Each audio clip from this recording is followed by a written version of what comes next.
Hello everyone, it's Jamal Thomas. Welcome to the Progressive Soapbox. So guys, you've heard me make my argument about the voting thing. Ultimately, you should vote for somebody who represents your interests. Now, I think this is true for individuals. I think this is doubly so for groups, meaning organizations. Particularly when those organizations represent something else. Otherwise, what's the point in having the organization? I've made this argument that for the past 40 some odd years that unions have associated with themselves with Democrats. They've got nothing out of this process. Now, the logic of it makes sense, but I would argue that the logic of it is wrong.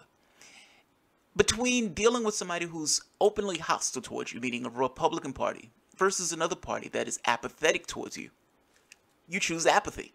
Apathy seems like a better alternative in this situation. I have a friend of mine who's in one of the train unions, and I would ask him, why on earth do you guys support Democrats in the way that you support Democrats? And his argument is pretty straightforward. Those other people are batshit crazy. At the very least, these other guys are not going to go after us. The problem with this strategy is that you don't make gains. That the best case that you can hope for is spinning your wheels. So when the batshit crazy party that's openly hostile towards you gets in office, what are they going to do? They're going to be openly hostile towards you. Well, you've made no gains.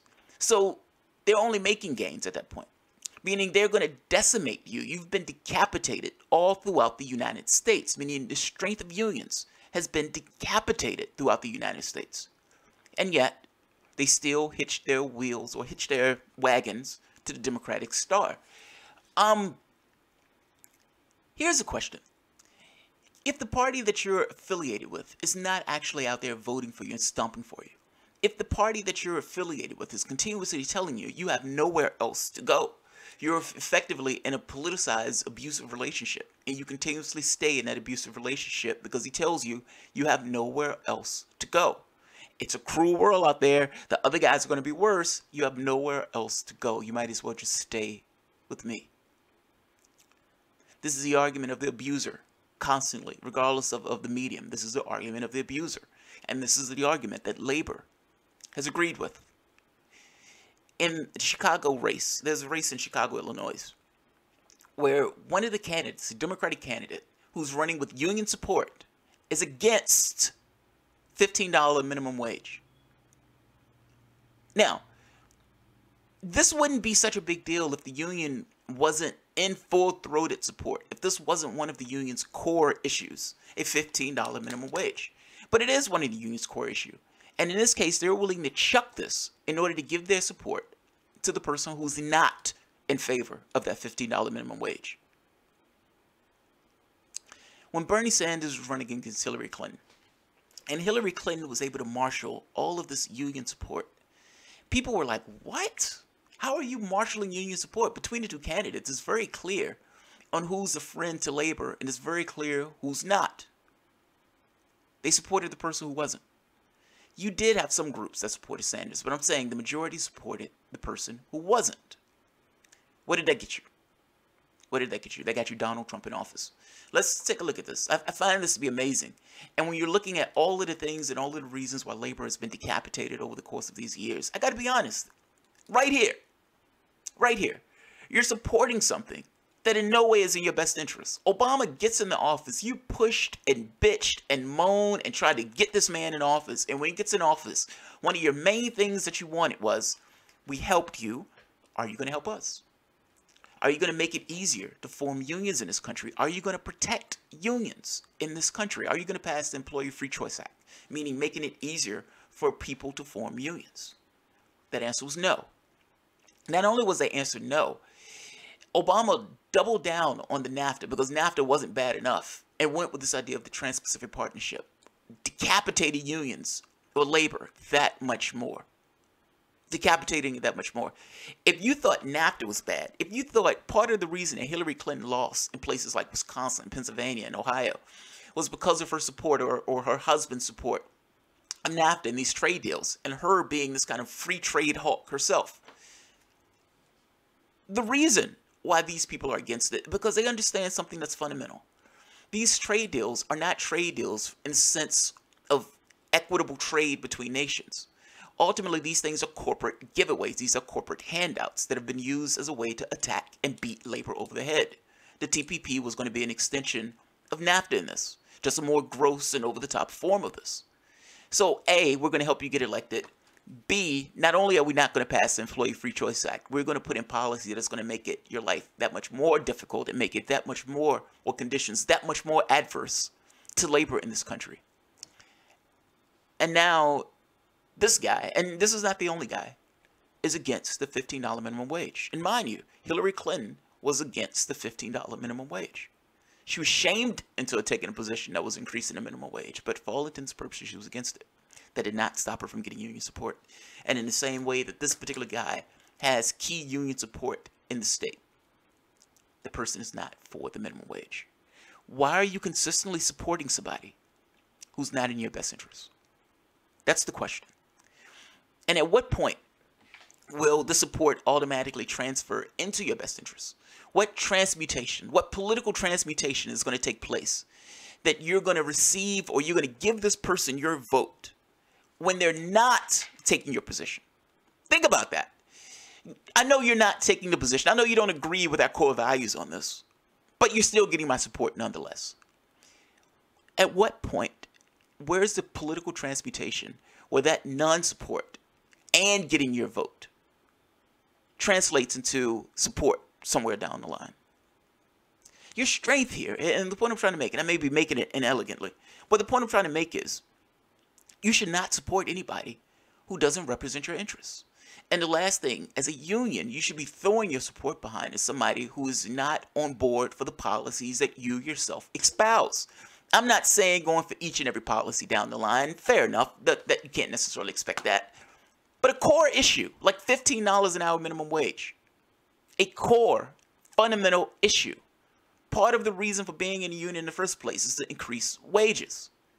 If you're not on board for this, if you're not going to support somebody who's on board for it, then what's the point? What's the point? Let's take a look at the story. The story is aggravating to me. You continuously have people who are so terrified of the other party that they're willing to support and lower themselves into supporting things that they otherwise probably wouldn't support. It makes all the sense in the world to me to say, I'm voting for this person because this person represents my interests. It in no way makes sense to me to say, this person doesn't represent my interests, and they're still getting my vote because I'm just so terrified and scared shitless of the other person. Explain to me how that has worked out. Explain to me how that has worked out. Has the unions flourished under this political strategy? Have you flourished? Union-backed Democratic congressman rejects $15 minimum wage. Longtime incumbent Democratic Representative Dan Lipinski and his primary rival, Marie Newman, revealed gaping ideological differences over key issues during an interview with the Chicago Sun-Times editorial board over the weekend. The gap could prove pivotal in an Illinois district that went for Bernie Sanders in the 2016 presidential primary by 8 points. In major areas, Lipinski and Newman were far apart. Newman has the backing of both women's groups and those fighting for LGBT rights, as well as national progressive groups that argue Lipinski is out of step with his district. Lipinski, backed by the state machine, has significant labor backing, which makes his rejection during the interview of one of Labor's key priorities noteworthy. Audio in exchange was provided by The Intercept by Newman's campaign. Well, of course. An editorial board member during the interview noted Lipinski had not endorsed a $15 an hour minimum wage on his questionnaire and asked, why? We definitely have to raise the minimum wage, Lipinski said. If you look at the history of the minimum wage, the highest that it was in current dollars was in 1968, which would be the equivalent of $11.60. I think we should move it up now, probably go to $12 federal minimum wage, and index it for inflation. Newman pressed him.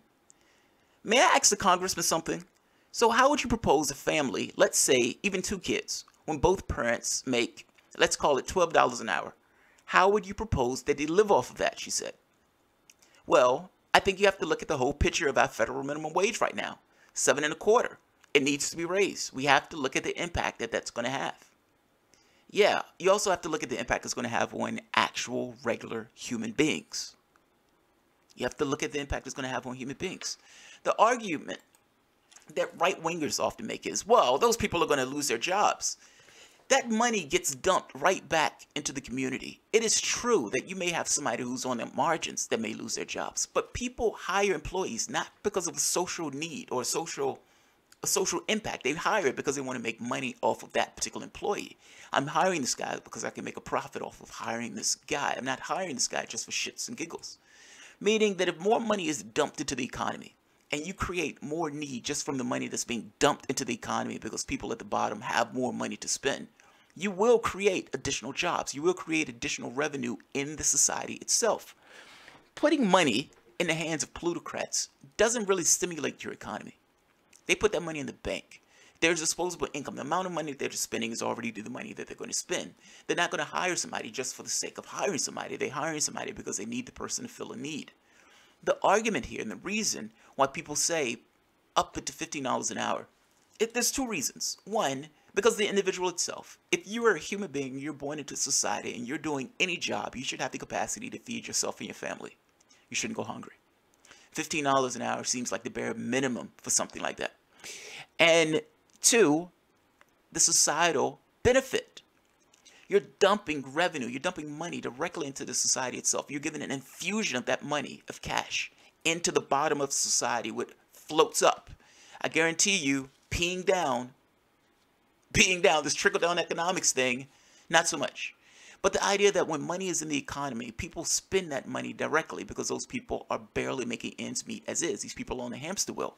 They get money, they spend it, food, clothing, shelter, rent, etc., etc., etc. And in spending that cash, the money that they get from this increased $15 an hour minimum wage, that money goes into the economy.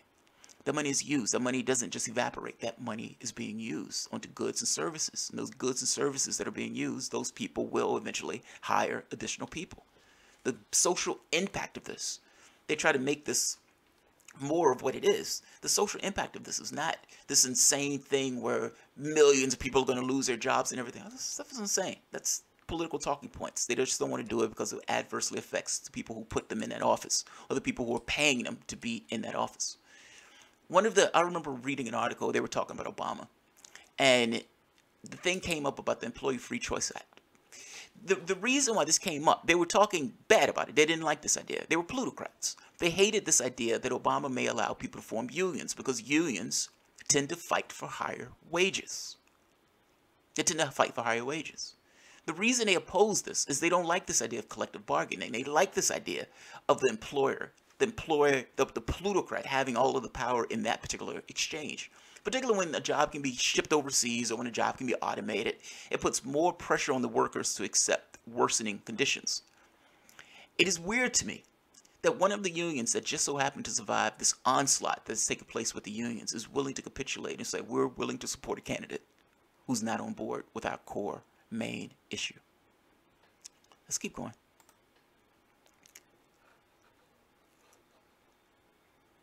$167 House Democrats backed the Raise the Wage Act, which would raise the federal minimum wage to $15 an hour over 7 years. Lipinski is not a co-sponsor of the bill, but until his interview has not explained precisely why. As recently as 2017, delegates of the AFL-CIO's annual convention voted for a resolution reaffirming the organization's support for a $15 an hour at both state and federal level. Lipinski's support for unions is likely the only thing standing between him and an upset loss in the primary. A spokesman for the AFL-CIO in Washington referred questions to the local affiliate, which didn't respond to comment at the time of the publication. Yeah, I wouldn't respond either.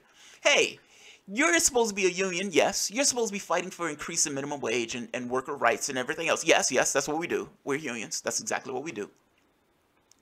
Why are you supporting a candidate that's not on board for your core policy when the other candidate is on board for your core policy?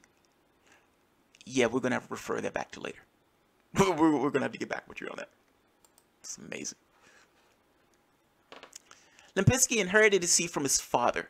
After the 2004 primary was over, Bill Lipinski stepped aside and allowed his son to take his place on the ballot, assuring his election. Oh, ain't that nice? Ain't that nice? I didn't realize we had a political system where you're just handing it father to son. Newman and Lipinski also sparred over his record on the DREAM Act, which he voted against on the House floor announced as he supports. At a time when the Democratic Party is virtually united behind support for marriage equality, Lipinski did not announce an evolution of his long-standing opposition to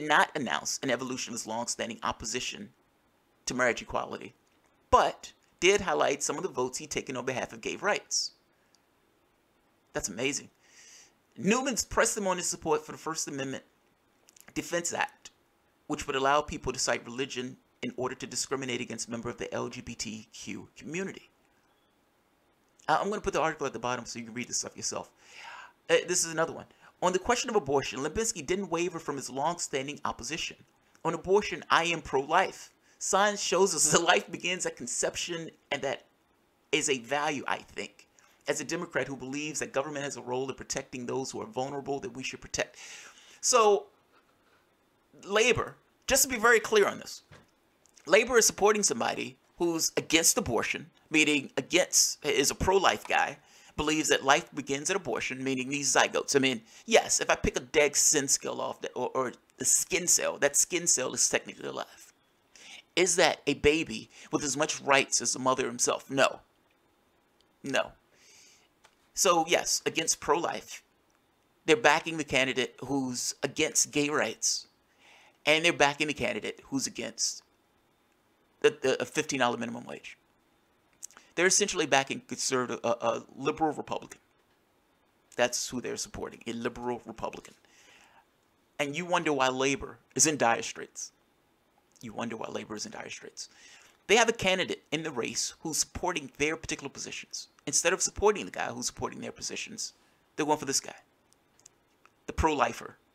The guy who's against the $15 an hour minimum wage. And the guy who's unclear on his stance on gay rights. It's fucking amazing. Fucking amazing. What union is this? Just so I'm clear. Despite Lipinski's opposition to legal abortion, Newman's support for it, she has not been endorsed by Emily's List, a Washington, D.C. based group dedicated to electing pro-choice women, or by Planned Parenthood.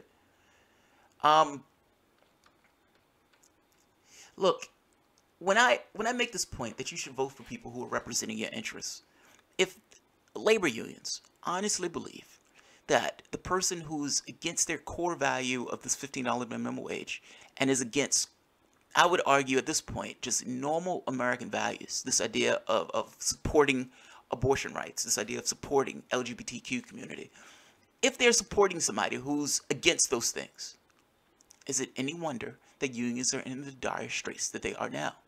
You should support people who represent your interests. And if this is purely based on this idea of fear, or purely based on this idea because you have some chummy relationship with this person, then you're not really representing the interests of the people who are supporting, who are dedicating their time and money to your particular union. So, this is sad. I'll put the article at the bottom. Yeah, this is sad. This is sad to see. So, if you guys enjoy the content, feel free to share, like, subscribe, and of course, you can always support the Patreon. Thanks, guys. And unions, you need to up your game. Up your game. Thanks, guys.